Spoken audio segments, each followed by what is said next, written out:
A wartime evacuee from Manchester is planning a reunion for all the children who were dispatched to a small Shropshire village in the outbreak of the Second World War. Edward Gill was just 9 years old when he and his six brothers and sisters were evacuated to Norton-in-Hales. They're among 55 children from the Shakespeare Street Nursery School in Chorlton-on-Medlock who left Manchester on the 1st of September in 1939. We'll hear from Edward in a moment, but first an extract from a book he's written about the experience. We arrived at London Road Station where thousands more children were already waiting to go on evacuation like us. Everywhere we looked at the children standing in line. After what seemed a very long time, our teachers ushered us into the station where even more children were crammed onto platforms waiting to get onto trains. Some of them carried suitcases, but the sight that sticks in the minds of most people is of children with pillowcases slung over their shoulders. At last it was our turn to get onto the train. The steps of the carriage were steep and we had quite a job getting on with our luggage. When we were all settled down in our seats, the guard at the back of the train blew his whistle and waved a green flag to tell the driver we were ready to go. The engine heaved a huge sigh. The train began to move slowly forward. It huffed and it puffed its way out of the station. And soon we were steaming through the green countryside on our way to a new life in Shropshire. That was Lawrence Inwood reading. The memories there of Edward Gill's evacuation from Manchester 60 years ago. He now lives in Cardiff, where he joins us from. Good morning. Good morning. Now, it must have been a bewildering and sort of slightly frightening experience for you. I don't think it was either, actually.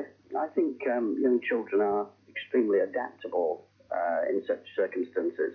I think that the bewilderment probably was for the parents, and particularly for the mothers, who had to hand their children over on that day, not knowing where they were going, where they were going to spend the night, or what their future was. Was evacuation compulsory?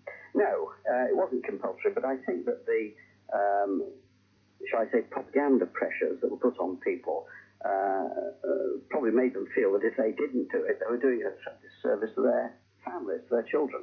Had you any idea where you were heading or Not whom to? No, nobody did. Until we got there, we had no idea. In fact, I think some children were sent off and were going to sort of one destination of departure and arrived somewhere quite different in the end. So what happened when you got to Norton-in-Hales? Well, we arrived there and we were all ushered off the buses. Were taken by bus to Norton-in-Hales from Market Drayton, and we were taken into the schoolyard, and we were literally auctioned off, I suppose.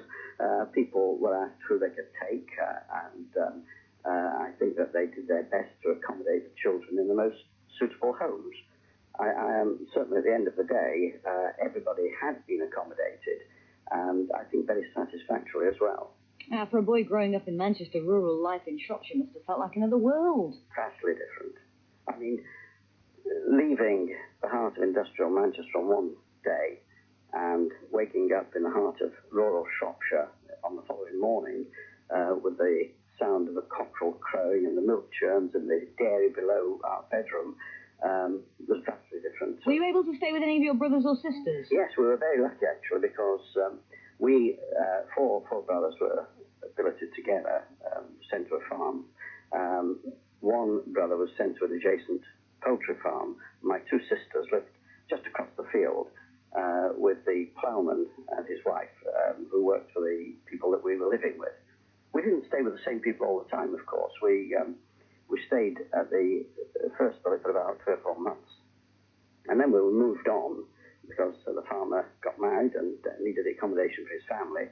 And we moved on. And we were extremely lucky, actually, because we always lived in large country houses. And we lived Betton House with the Honourable Mrs. Hethcote, who was the aunt, incidentally, of Sir Oswald Mosley. Right. And then, sadly, she died, and the visiting officer said, who would you like to live with?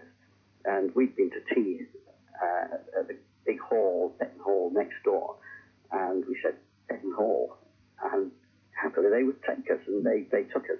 And we lived the most wonderful life. It's a fascinating tale, but you're now planning a special 60th anniversary reunion, aren't you, in Norton-in-Hales? Well, we've kept in contact with these people over all these years, and we still have very strong contact with the village. So if anybody wants to attend, if anyone was billeted there, what can they do? Well, they could give me a ring on Cardiff, which is 01222. 01222. Yeah, 762283. me, Edward Gill, at PO Box 126, Thornhill, Cardiff.